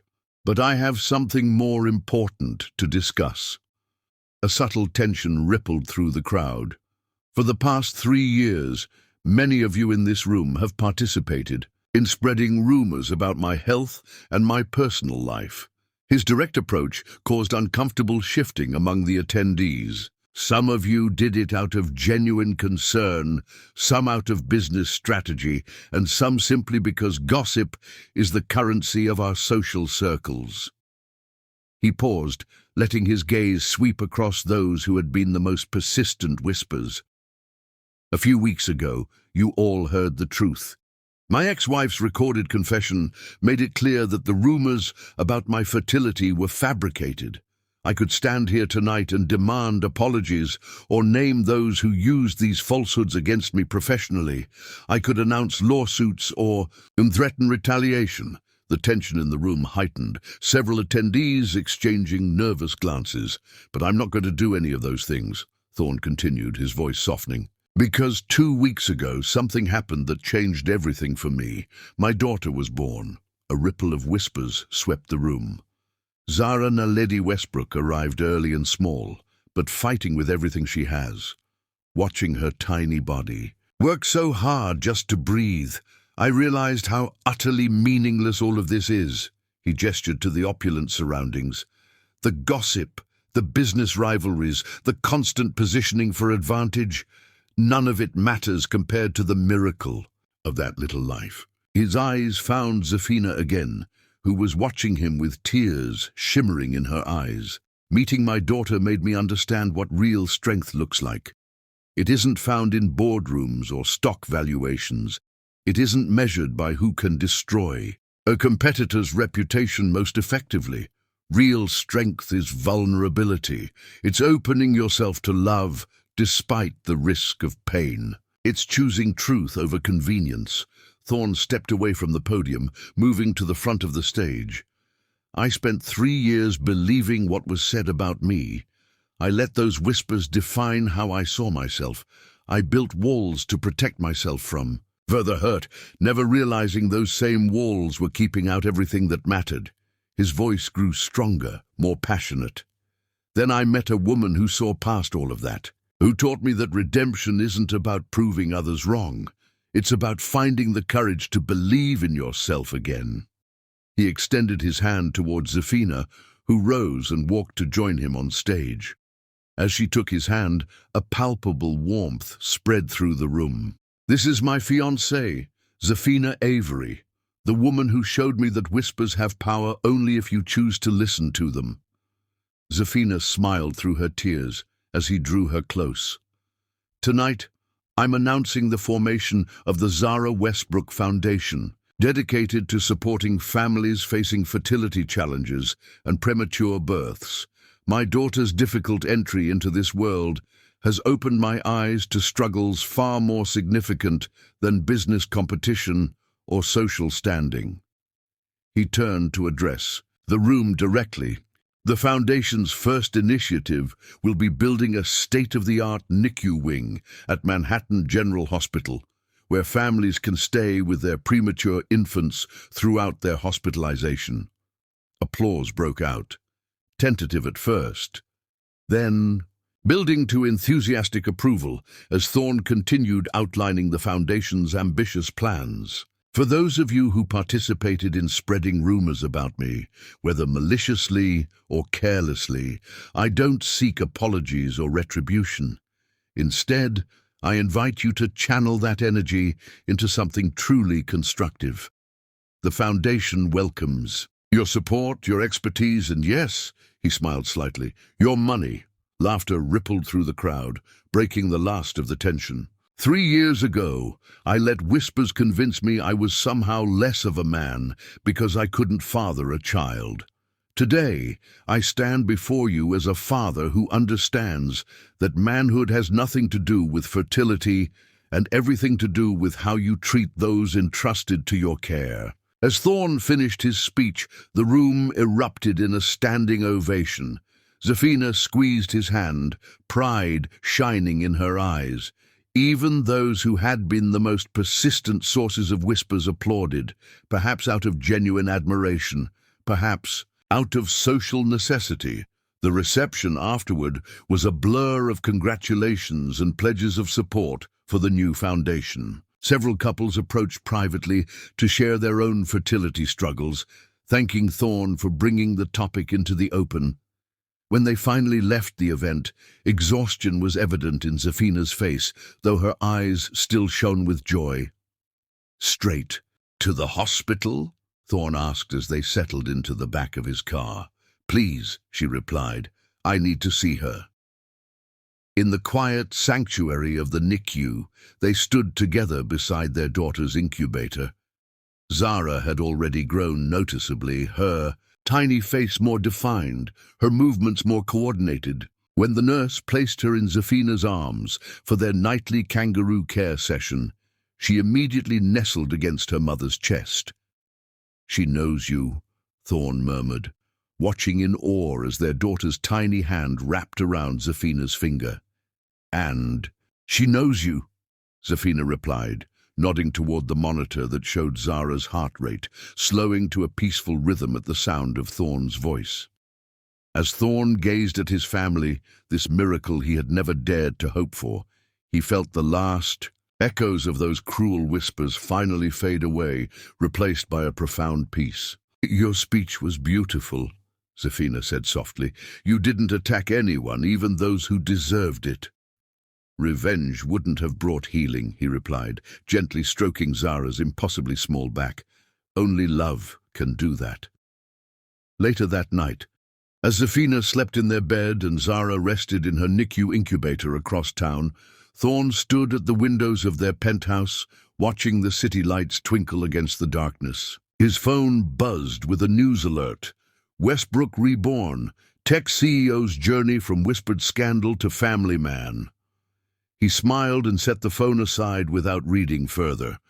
Let them write what they would. The whispers no longer had power over him. 3 years of living under the weight of rumors had nearly broken him, but now those same whispers had led him, however painfully, to this moment, to Zafina, to Zara, to a fuller understanding of what truly mattered. Sometimes, he reflected, redemption came not from silencing the whispers, but from finding a truth so powerful that they simply couldn't be heard anymore. And as the city slept below, Thorn Westbrook, no longer defined by whispers, but by the love that had redeemed him, finally felt complete.